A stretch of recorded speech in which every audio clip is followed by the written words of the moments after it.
Hello friend, कैसे हैं? आज इंडिया और इंग्लैंड के बीच चल रहा है टेस्ट सीरीज का चौथा दिन है और जिस हिसाब से पोप ने बैटिंग करा, ज़बरदस्त बैटिंग करते हुए उन्होंने 196 पे जाके उनको इंडिया आउट कर पाई। हालांकि अगर इससे पहले की बात करें तो उनका कैच ड्रॉप हुआ था जडेजा की गेंद पे, अक्षर पटेल ने ड्रॉप किया था 110 के स्कोर पे, फिर 186 के स्कोर पे सिराज के गेंद पे के राहुल ने ड्रॉप किया था कैच, लेकिन वो ज़्यादा लंबा पारी नहीं चला। लेकिन जो स्कोर इन्होंने दिया है इंडिया को चेज करने के लिए 230, क्या ये काफ़ी होगा? चलिए इस बारे में डिस्कस करते हैं, क्योंकि जब फोर्थ इनिंग की बात करते हैं तो बहुत सारी चीज़ें दिमाग में आती कि यार जब फोर्थ इनिंग होती है तो 150 रन भी कभी कभी बहुत मुश्किल हो जाते हैं। हालांकि अगर इंडिया की बैटिंग देखी जाए तो बहुत ज़बरदस्त है। चलिए आज का दिन की शुरुआत करते हैं कैसे। रेहान और पोप ने जिस हिसाब से आज की शुरुआत की, ऐसा लग रहा था कि कल जैसे जडेजा और अक्षर पटेल जल्दी जल्दी आउट हो गए वैसे ही ये लोग भी जल्दी आउट हो जाएंगे, लेकिन ऐसा हुआ नहीं। अगर हम साझेदारी काफ़ी लंबी खींची और रेहान 339 पे जाके आउट हुए, तब तक काफ़ी बड़ा स्कोर बना चुकी थी। अगर बात करें हम इंग्लैंड की, उसके बाद जो टॉम के साथ इनका पार्टनरशिप हुआ पोप का, वो हुआ 419 पे इनका 8वां विकेट गिरा और जो टॉम ने उन्होंने 34 का योगदान दिया। कहने का मतलब ये दोनों रेहान और टॉम ने जो पोप के साथ मिल के स्कोर खड़ा किया, ये इंडिया के लिए थोड़ा सा मुसीबत या सरदर्द बता सकते हैं, सरदर्द जैसा हुआ। क्योंकि आप उम्मीद करते हैं कि जब आप दूसरे दिन तीसरे दिन चौथे दिन आते हैं तो आप चाहते हैं कि सामने वाले बल्लेबाज 6 विकेट ऑलरेडी गिर चुके थे, तो आप चाहते हैं कि करीब 10 ओवर में आप इनको निपटा दें, पहले सेशन में इनको निपटा के फिर बैटिंग करें। और एज्यूम किया जा रहा था कि जो इंडिया चाहेगी कि 150 रनों से नीचे ही रहे। हालांकि ये 80 रन करीब करीब ज़्यादा बने हैं, 230 का स्कोर है, लेकिन क्या इंडिया इस मैच को जीत सकती है? चलिए इसके बारे में हम डिस्कस करते हैं। लेकिन इससे पहले सबसे शानदार जो बैटिंग किया है ना जो पोप ने, वो काबिल तारीफ है। आप समझ नहीं सकते पिछले दिन, मतलब कल की अगर हम बात करें तो जो इंग्लैंड का सिचुएशन था वो बहुत ही बुरा था। ऐसा लग रहा था ये क्या खेल रहे हैं, कौन सा क्रिकेट खेल रहे हैं। सब लोग उनको क्रिटिसाइज़ कर रहे थे। एक्चुअल में देखा जाए जिस हिसाब से पूरे रूट हुए, स्ट्रोक हुए या जितने भी उनके बल्लेबाज थे, लेकिन एक बल्लेबाज ने पूरा पूरा मैच को एक साइड से दूसरे साइड कर दिया, यानी इंग्लैंड के साइड अपने साइड खींच लिया। अभी इंडिया कितनी कामयाब होगी ये तो आज का जो दिन है वही पता चलेगा, क्योंकि आज का दिन जो रहेगा वो डिसीजन मेकिंग डे रहेगा, क्योंकि आज ही पता हो जाएगी कौन इंडिया जीतने वाली है या इंग्लैंड जीतने वाली। लेकिन चांसेस अगर हम बात करें एज ए इंडियन, आप भी चाहोगे हम भी चाहेंगे कि इंडिया जीते, लेकिन क्या इतना आसान रहता है क्या चौथे दिन 230 का स्कोर भी चेज करना? अगर आपकी टीम में पुजारा, रहाणे जैसे ऐसे बल्लेबाज ना हो जो कि टिक के खेलना जानते हो, जिनको ड्रॉ करने की हैबिट हो। आपके पास कौन है? एसएससी जायसवाल जो T20 वनडे ओडीआई जैसे खेलते हैं। अगर आज वो चल दिए तो मैच आराम से आप जीत सकते हैं, लेकिन वो नहीं चले तो क्या हुआ?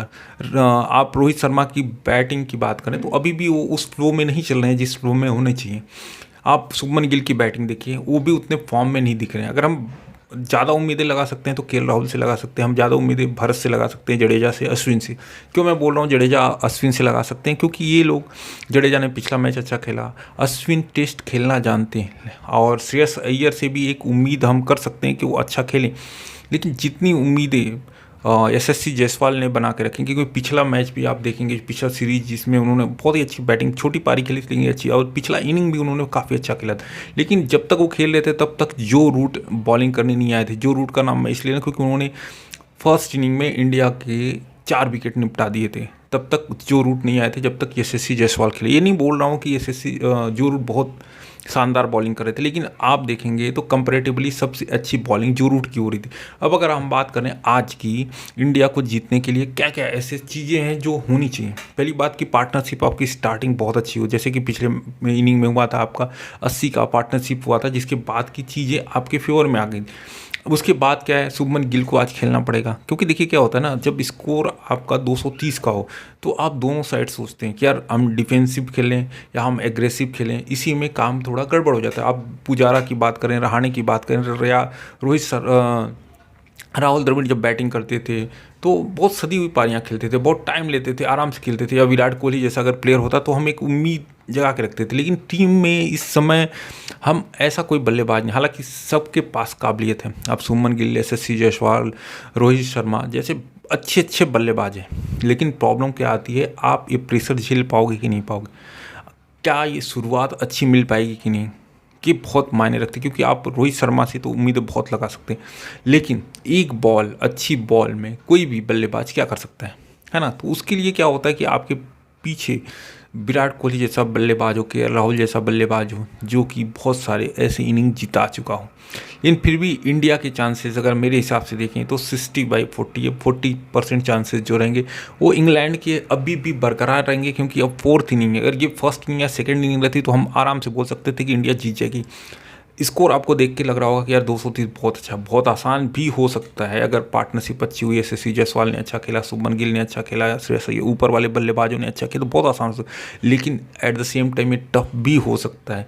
ये इंडिया के लिए ये भी हो सकता है कि बहुत बुरे मैच पहुंच जाए। लेकिन देखिए क्या होता है, मज़ा तभी आता है इंडिया जीते भी और थोड़ा स्ट्रगल करके जीते। एक तरफा वन साइडेड मैच में उतना मज़ा नहीं आता है जितना आना चाहिए, क्योंकि टेस्ट को इसलिए लोगों ने देखना छोड़ दिया था क्योंकि यहाँ पे बहुत लोग बोर हो जाते थे, है ना। आप पहले के मैच देखते रहोगे तो ड्रा होने पे ज़्यादा बिलीव, लेकिन जब से रिजल्ट आने शुरू हो गए टेस्ट मैचों में, तब से लोगों का भरोसा बढ़ा और लोग पसंद करने लगे। आप देखेंगे जब स्टेडियम में आप मैच देख रहे थे या टीवी पर आप देख रहे होंगे, दर्शक बहुत ज़्यादा थे। नॉर्मली ऐसा नहीं देखा जाता कि इतने दर्शक टेस्ट में पहले दिखा करते थे।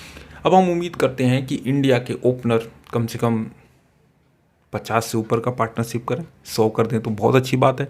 उसके बाद बैटिंग करने आते हैं तो शुभमन गिल अच्छा फॉर्म दिखाएं और उनको अपने आप को प्रूव करने का इससे बढ़िया मौका नहीं मिल सकता। श्रेयस अय्यर को भी यहाँ पे मैं तो चाहूँगा कि श्रेयस अय्यर तक बैटिंग ही ना आए, ऊपर ही निपटा दे लोग, ऊपर ही 3-4 बल्लेबाजी निपटा दे। लेकिन देखिए क्या है ना, कहना करना बहुत मुश्किल होता है, क्योंकि जब बॉलिंग आती है मॉर्कवुड रहेंगे लीच रहेंगे, आपके रूट जो ज़बरदस्त फॉर्म में है, टॉम की बात कर रहे हैं या जैक लीच की या मार्कवुड की, तो ये रेहान की बात कर लें, तो ये जो चौथे दिन के यानी फोर्थ इनिंग में बल्लेबाजों का जो इंटेंशन तो वो चेंज होता है, बॉलरों का इंटेंशन वो चेंज हो जाता है, उनका एग्रेशन बढ़ जाता है बॉलरों का, क्योंकि उनको मालूम है कि पिच से मेरे को मदद मिलने वाली है और प्रेशर जो है बल्लेबाज पे।